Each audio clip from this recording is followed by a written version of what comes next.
killed you once. Really? You really do intend diverting a comet into a collision course with the Earth? Head on. Thomas, I just spoke to the president. He's agreed to pay the ransom. That won't stop Crane from firing the missile. You murdered my brother. No. As a matter of fact, I did that.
Predicted its return. It passes us closely by approximately every 76 years along its highly eccentric orbit around our sun.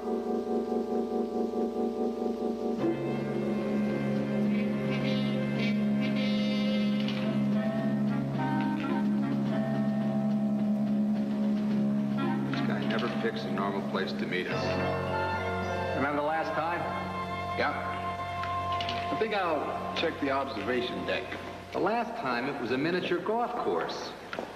It is called Caesar's Comet because it was first observed in the year 44 BC, on March the 15th, to be exact, the Ides of March, the very day of Julius Caesar's assassination.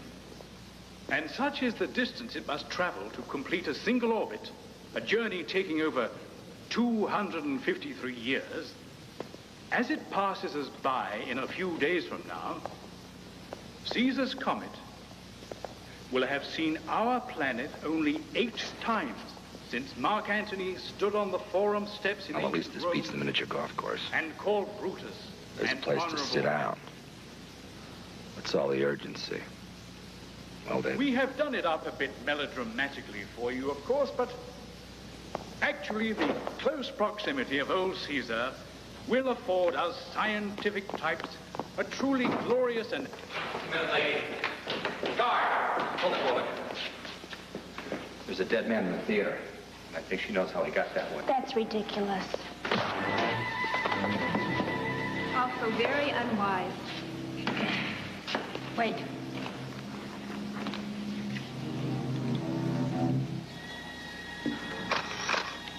Good. Now put him in there. He'll be dead and out of sight.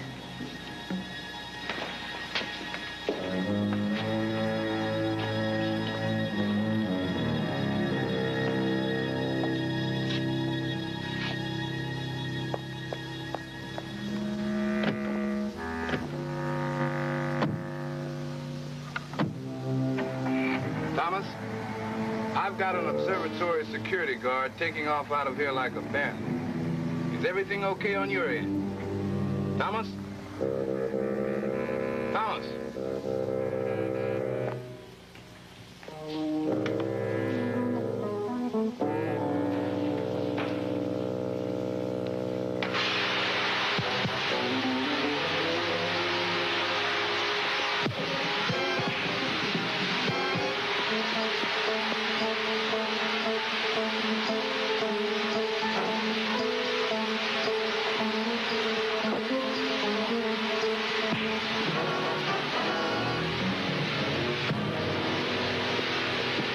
You all right, Thomas? Burke? I think what might have been. I'm just fine.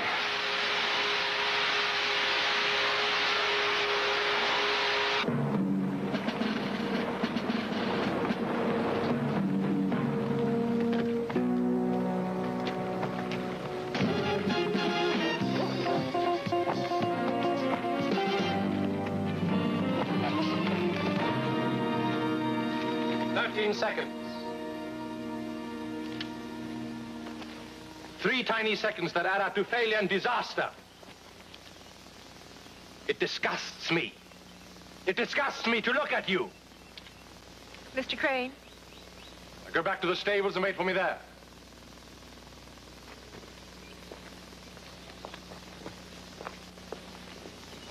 Now, Elsa, I don't think you meant to interrupt me, did you?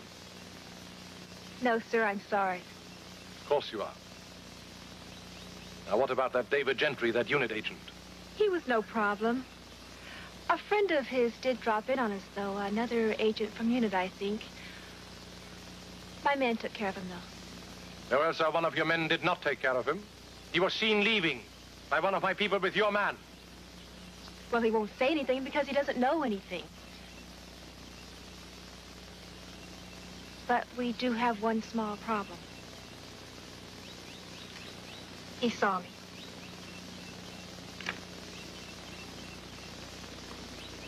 Well,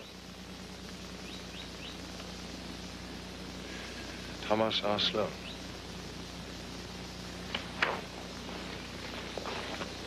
You know him, then? Yes, unfortunately, I do. What a pity. Do you know, Elsa? As an assassin, you probably have no peers.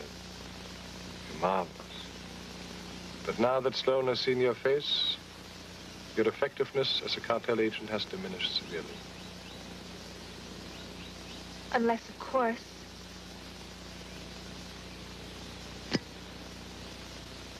Yes.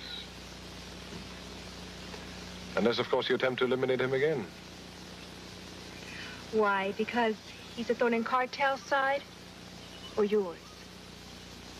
Do you care to join me in the stables? Why don't you take care of business? Instead of trying to be smart with me.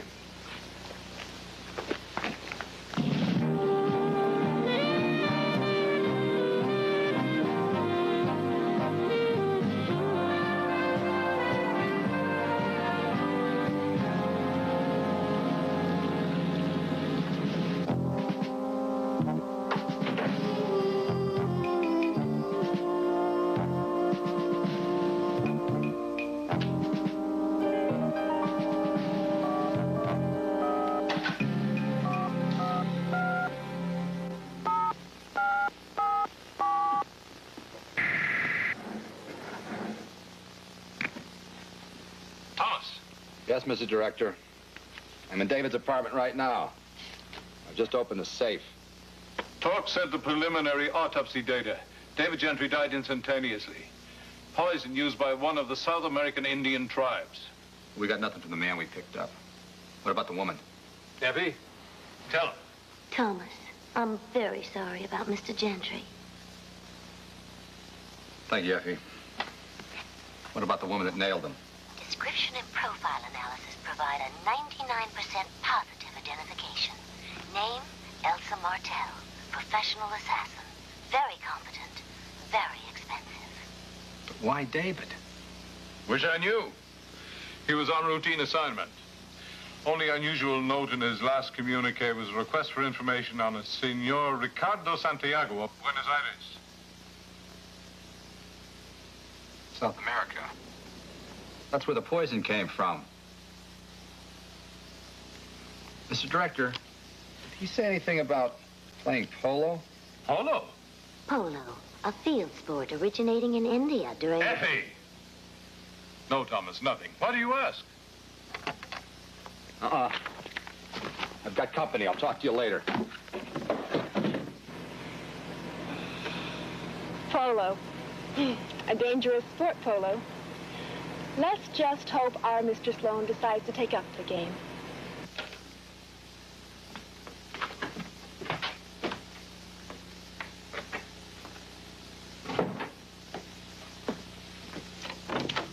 Who are you? What are you doing here?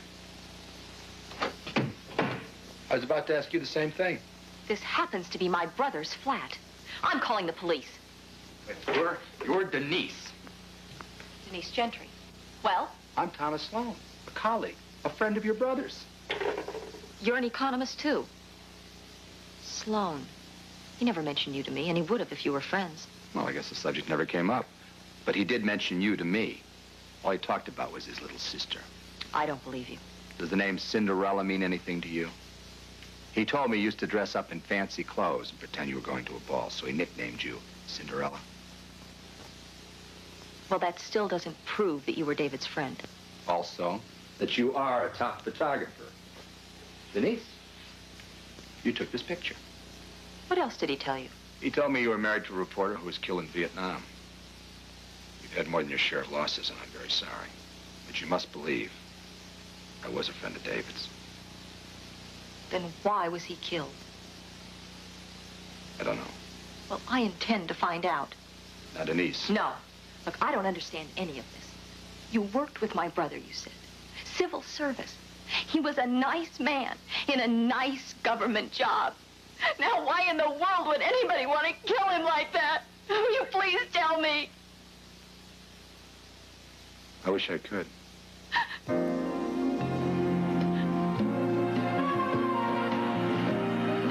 Goodbye, and thank you, sir. Always a great pleasure to serve. Do come back soon, and have a ripping match, what? Excuse me, sir, but that wasn't... Oh, but indeed it was, yes. The entire family has been coming to us for generations. Now, where were we? Ah, yes, of course. Your friend, Mr. Gentry. Yes, David Gentry. Here it is. Right, sir? Yes. We did outfit Mr. Gentry completely, sir. And made him look like a prince. Well, we try our best. I wonder, you think you could do the same for me? Oh, Harbingers would be only too happy to do so, sir. If you would just come this way into our fitting room. Thank you.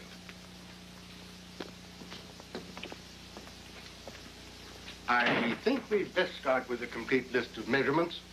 You mount up, please. Mount up. The horse. Oh, yes, of course, the horse. Well, I think you'll take pair of breeches quite well, Mr. Sloane. Thank you. Is your seat comfortable? I have no complaints. Now let me see your rise. Your rise, sir? In the saddle? Clippity-clop? Hmm? Oh, yes, of course. Excellent, excellent. Now, I just call our fitter. He has been with us 37 years. Man and boy, sir. Man and boy.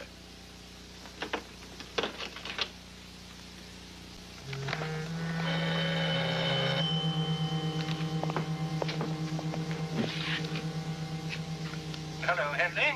Yes, we have a complete fitting to do right away, please. Right away, sir.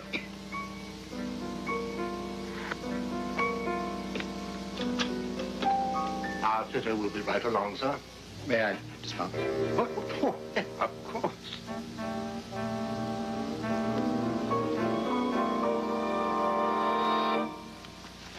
It was a Ricardo Santiago who also mentioned that your fitter was excellent. Ah, you know Senor Santiago, then. He's a most valued customer. As a matter of fact, he was in here quite recently, you know, preparing to sail for the United States to attend some matches, commencing on the 16th, I believe. You do keep a good record of your customers. Arbitrage prides itself, sir. We keep a complete file on everyone. Measurements, requirements, history, photographs. Oh, excuse me, sir. Henley will be with you right away. Good afternoon, sir. Hello there. Tell me, are these the only colors you have? What colors were you looking for, sir? Green and purple. Green and purple? Yes, family colors, you know. I see. Well, they are, of course, very nice colors. Let me have a look in my storage. Well, thank you. Thank you very much.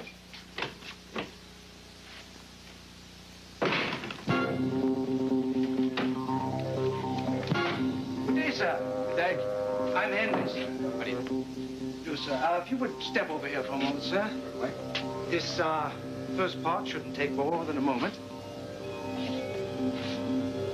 Very good, sir. Right. We begin with the sleeve.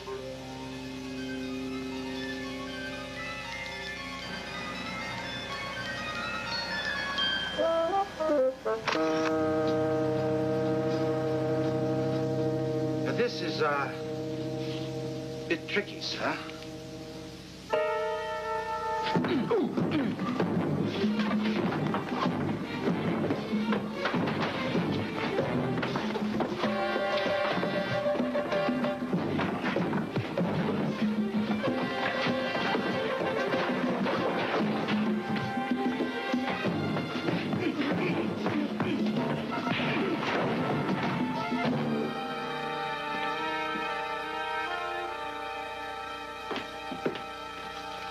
You okay, sir? Anything missing, Thomas? These most complete files no longer include one on Senor Ricardo Santiago.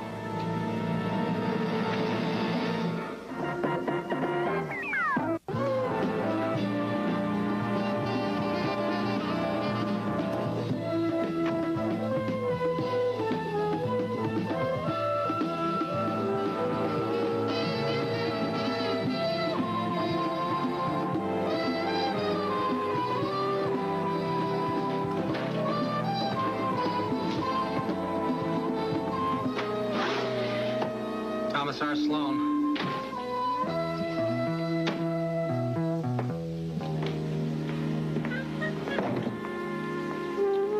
Metal fatigue, Torque? Not really. How you doing, Kelly? Hi. We've improved the laser capability. Would you care for some tea, Thomas? Okay.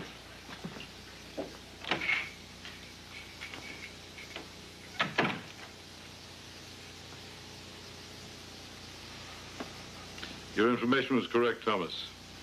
One Ricardo Santiago has just landed in the United States with... Effie, if you please. Yes, sir. With his string of polo ponies and 2 female grooms. These shots were taken at the Warwick Polo Club.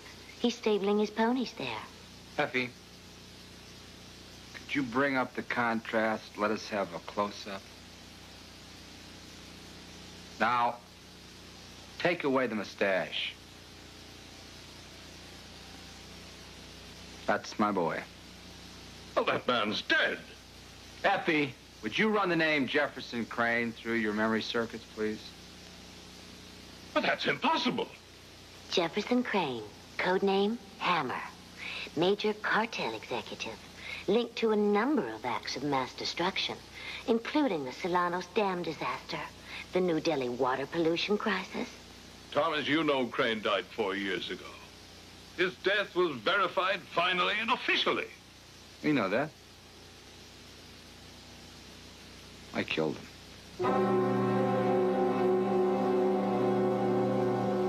You know, this is simply terrific stuff. This is marvelous. I hope it suffices, Mr. Santiago. I must say I found the astronomical calculations fascinating. And quite frightening, to be truthful. Oh, good. You know, I hope the TV audience reacts the same way to my show. The animation effects ought to be absolutely frightening, if it's done correctly. This television production of yours is quite fantastic. That is to say, a comet being diverted by such means. Doctor, you actually look nervous. Well, it's, for me, just a theoretical exercise, of course, but, you know, this really could be done. And it's not science fiction at all. But, Doctor, surely the cost of such a project would be prohibitive. Actually, any nation in the nuclear family with the monies and the intent to do For heaven's sake, Elman, I'm just a TV producer. I mean, even if the budget is large enough to kill millions of people, it could only be done by boring them to death. I mean, don't you agree? By the way, where are the rest of the calculations?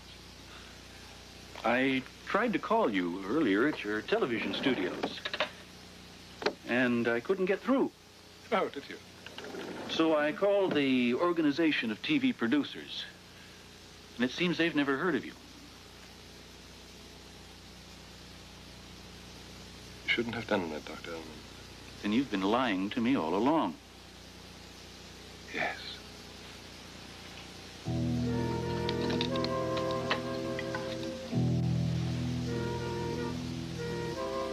You really do intend diverting a comet into a collision course with the Earth? Yes. head on. Can't allow that. You'll not get a single calculation more. In fact, I'm going to call.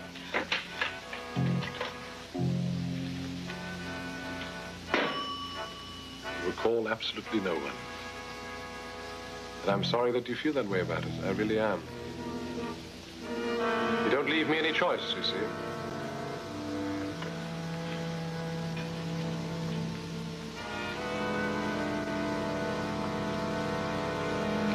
What can I say, Dr. Ullman?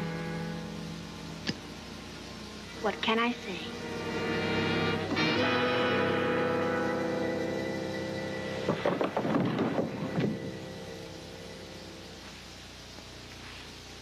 I don't mind inflicting pain, sort of a cleansing process, but I can't stand dead people. Pick up the rest of the calculations. I don't feel well.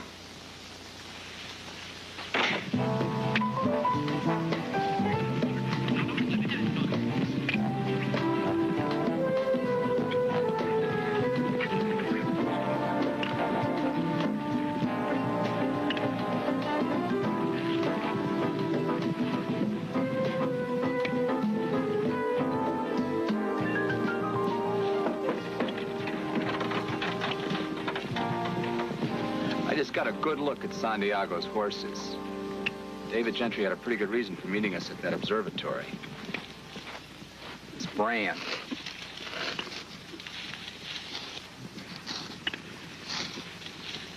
It's on all of his horses. It looks like a fat bird. That's the astronomical symbol of the comet. I don't like the coincidence. Well, why don't you go and talk to him about it?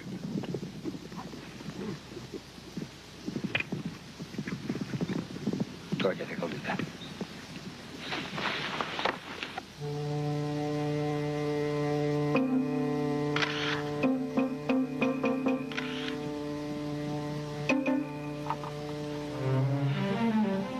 I don't know, Miss Gentry. Our members don't care for publicity. Well, this will be a major magazine feature. Should be very good for the club. Well, I'll have to get clearances from everybody anyway, so no harm done. Also, I'll be very happy to pay for any inconvenience. I'm sure it'll be all right.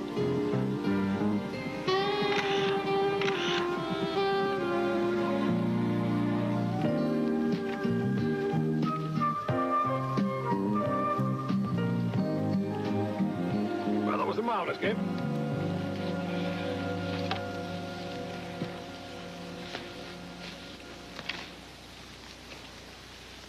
Senor Santiago. Have we met before?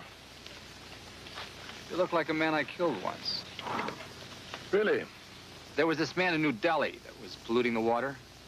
A kind of light-hearted genocide. What a delightful sense of humor you have. What a great horse you have. Is that a local brand? No, American polo ponies aren't really worth having, which is one of the reasons I shall win every match in this country. Unless the stars tell you otherwise. Stars? Are you into astrology or fortune-telling? Oh, no. I'm afraid none of you above. But given enough time, I can predict the future. What an extraordinary gift. Wonder, could you predict mine? You, Senor Santiago, will not live a long, happy life. Really? Jimmy.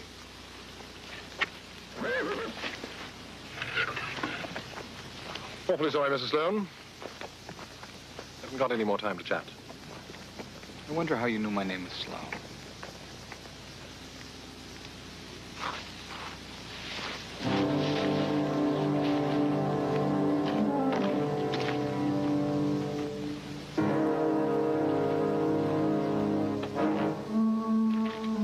Church, you get him.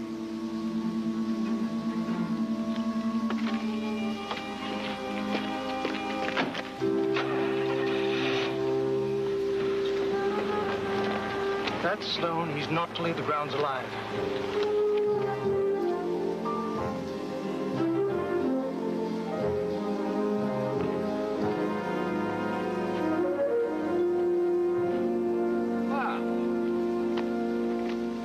you're not just sitting around London moping.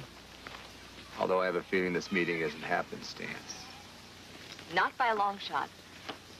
I found out from Mr. Harbridge over at the polo shop that you were asking about a Senor Santiago. I traced Santiago here through my own sources. And look who I run into. Small world.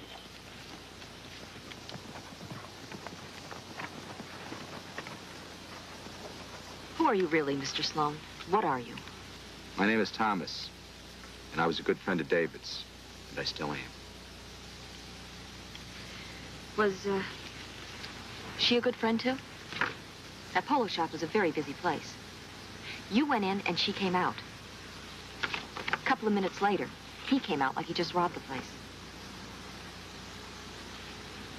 I think you've got a lot of unusual friends, Thomas Sloane.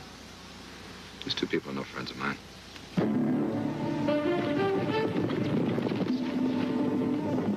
Come on. Will you tell me what's going on?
Just drive nice and easy out the front gate, and I'll tell you where to go from there. Look, I don't think you want to take any risks with this cargo. I've got 2 high-powered neutron missiles in back. Solid-fueled XK-3 warheads. Codename, Bald Eagle. Now, be a good boy and do as I say, all right, honey? That's a good boy. Now drive!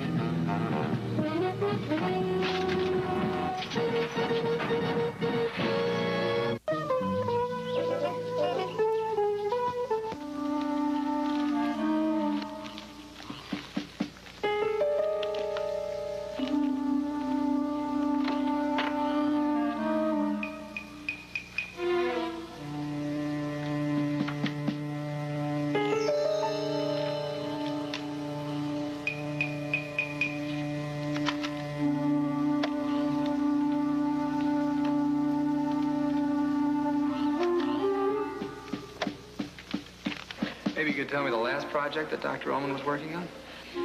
I don't know much about it. It was a private job. Some very complex calculations involving Caesar's comet. I'm sorry. It's just that Caesar's comet was... He was so elated that Caesar's comet was coming during his lifetime. Look, I better get back. Wait. I'll walk with you. And if it's any consolation, the police will find the killer of Dr. Ullman.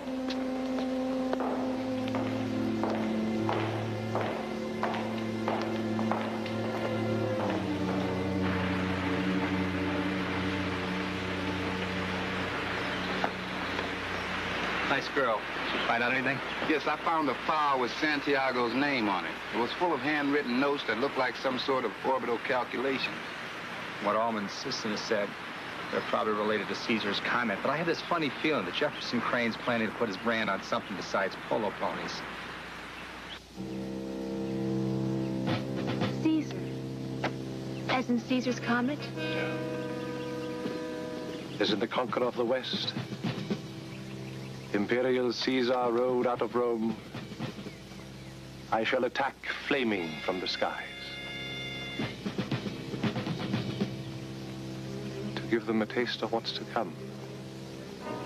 So that they have an idea of what to expect if they don't cooperate.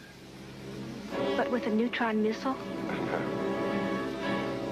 The missile is only a trigger, my dear. Countdown commencing. 10, 9, 8. My weapon is not some pathetic neutron bomb. It's a million times 4, 3, more powerful. 2, 1. Oh, hail Caesar. Fire.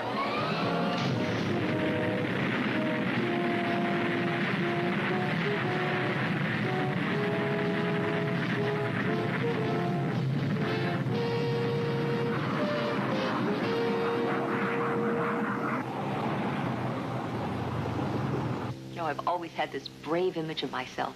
You know, the fearless photographer throwing caution to the wind, ignoring violence and threats and danger. All to take a picture that's going to tell some story, to capture some small piece of truth. And this afternoon at the club, I completely fell apart. I mean, I just fell apart at the seams. I thought you handled yourself like a champion. If you mean I didn't pass out, it was only because you were there to hold me up. But thanks anyway. Can I get you a drink? I would love a glass of wine. You've got it. You know, I just stopped by to see if you were all right. Oh, I'm fine. Thank you for stopping by. Would you like to hear another image that I have? Sure.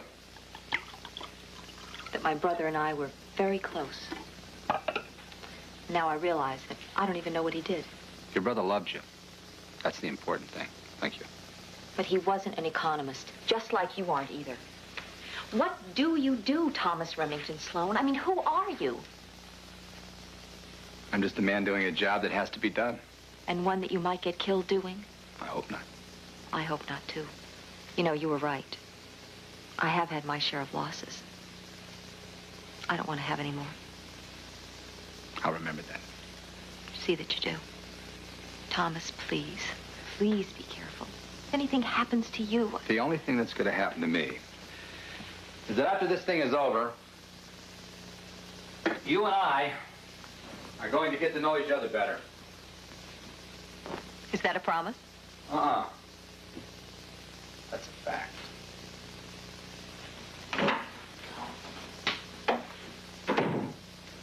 Well, Thomas,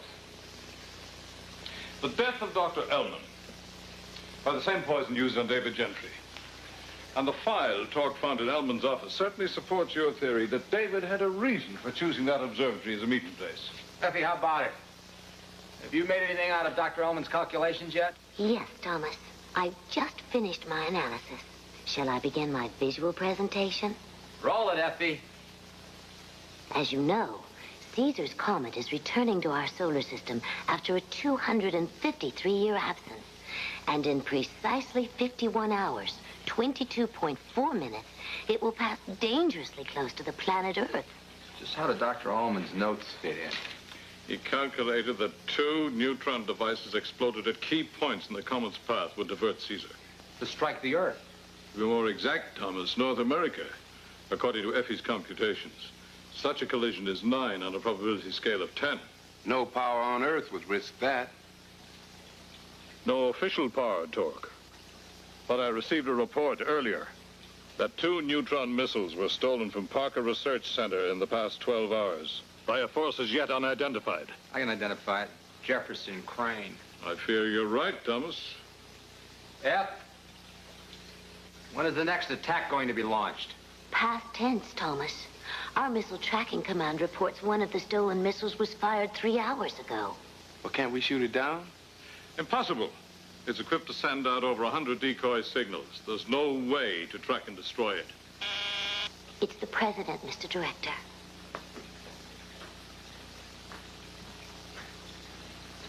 F, what happens when the missile hits the comet? It'll veer toward us, causing destruction similar to what you're about to see on the screen.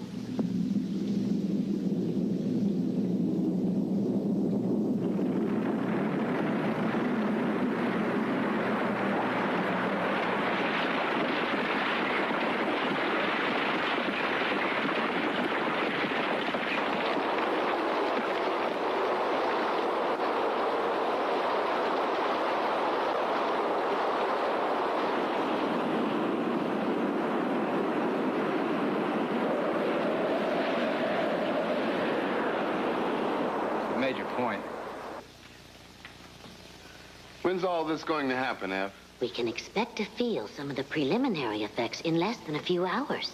Thomas, you're right about Jefferson Crane. The president just received an ultimatum from one of his representatives. What did he want? $3 billion in diamonds to be paid to cartel. Or else he threatens to use the second missile to put the comet on collision course with us. And you know what that means. Thomas, it's your priority line. Put it on the squawk box. Thomas? Hello, Denise. I just developed the film that I shot at the Warwick Polo Club, and there's something interesting in the background of one of the pictures. The woman that I saw coming out of that polo shop in London. Elsa Martell. Was she doing anything special in the picture? Oh, let me look. I just made a blow-up of her. Hold on.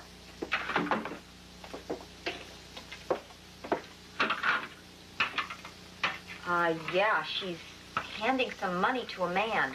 And they're standing in front of a horse van. Denise, are there any signs on that van? Yes. But I can't read the words, just pieces of them. There's something Breyer and something Robles. Denise, you are terrific. See if you can come up with anything else. I'm on my way.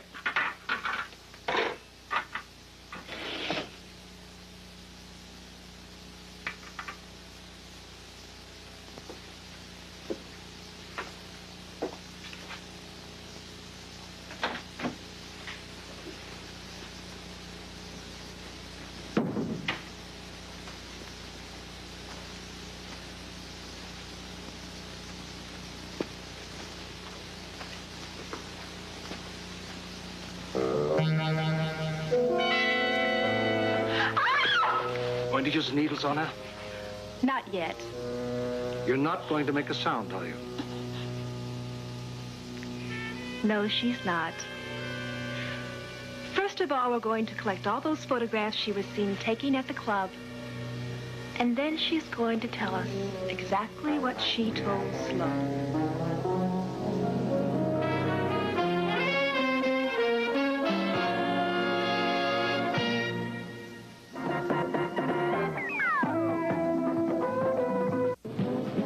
The Southeast has suffered the greatest part of the devastation. Floodwaters have left an estimated 20,000 persons homeless, and there have been many reported casualties. In the small community of New Riordan, South Carolina, a bridge spanning the Mahasset River collapsed, drowning 7.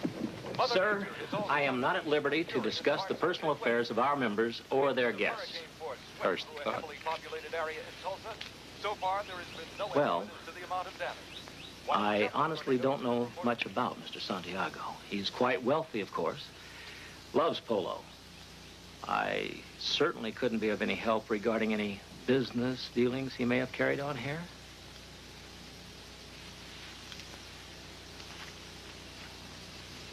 There was a bit of business about his polo ponies. Made a few trips up north. Where up north? Small breeding ranch near Paso Robles. Funny. Senor Santiago didn't speak very highly about American polo ponies. You think Crane would really fire that second missile? I think he's going to fire the missile whether we pay the ransom or not. You mean he just plain try to destroy us, huh? Torque, he sees himself as Caesar. Does that answer your question?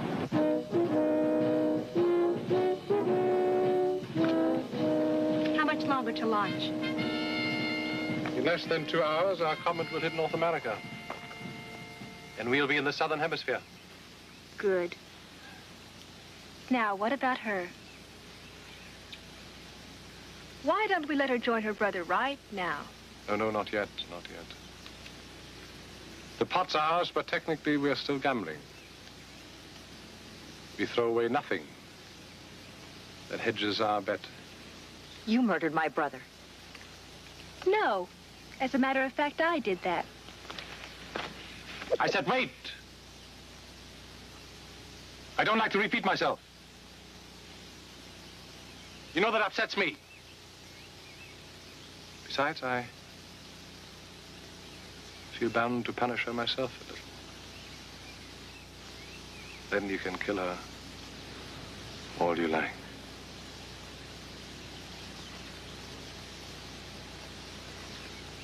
Sweetbriar, Stonebriar, Rosebriar. They got briars all over the county up here. Well, the next one's coming up here.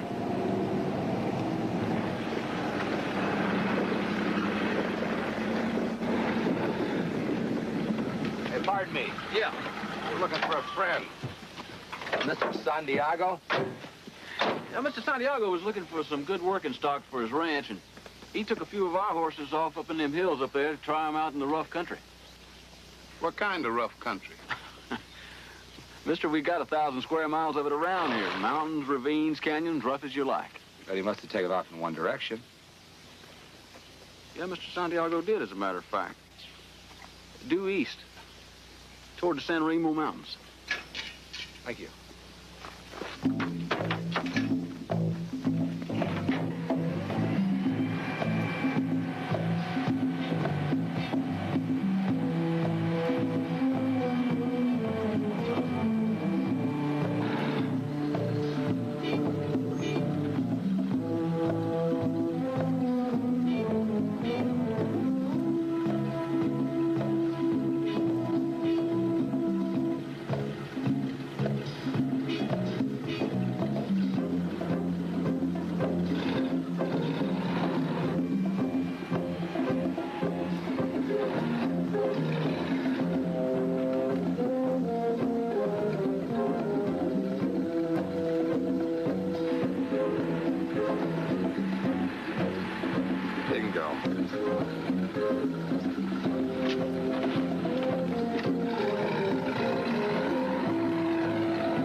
Priority 1 transmission. I have Thomas, Mr. Director. Thomas, I just spoke to the president. He's agreed to pay the ransom. That won't stop Crane from firing the missile. How can you be so sure? Because I'm looking at it. And it's in a vertical position, and it looks to me like they're getting ready for the countdown.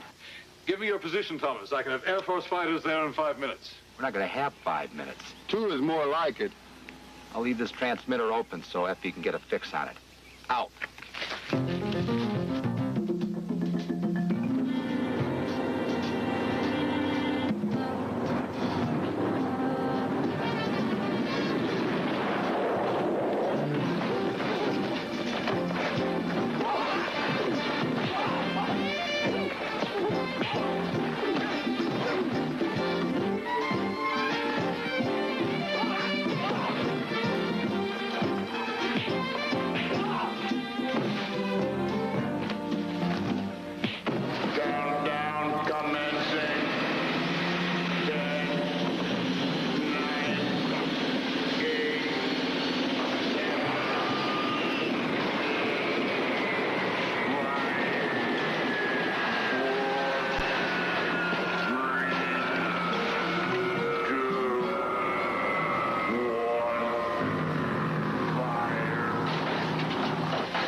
When you invite a lady to lunch, do you always take her all the way to Paris? Oh, no. This place is reserved for someone very special. Do you really mean that? Every word. I hope so. It's been a long time since I felt this way about anyone. Here's to you, Thomas Remington Sloane. Man of mystery. It's going to be great fun getting to know each other. I can't think of a better way to spend my time. Good afternoon. Table for two, please. Thomas, what a coincidence running into you like this. 6,000 miles from home, in a small chateau outside of Paris. Tor, you want me to believe that's a coincidence? Meet Monique. This is Thomas. How do you do, Denise? And Thomas, you've always said what a wonderful place this is for two people to spend some time together. Well, we thought we would. Lovely. Thank you. Now, are you sure there's no message from the director? Nothing urgent, no fires we have to put out anywhere in the world?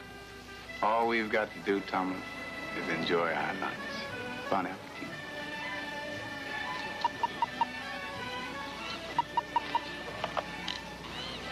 Yes, Mr. Director. Talk, you'll have to return to the States immediately. I've got Thomas here. Do you want me to relay that message to him? No, Talk, we just need you.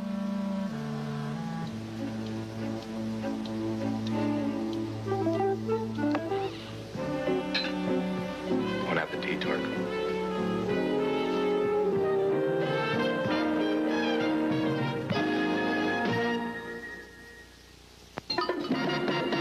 The Russian Revolution provides the background for a fascinating tale of affairs of the heart as well as the state. Nicholas and Alexandra tonight at midnight on the Movies a Level.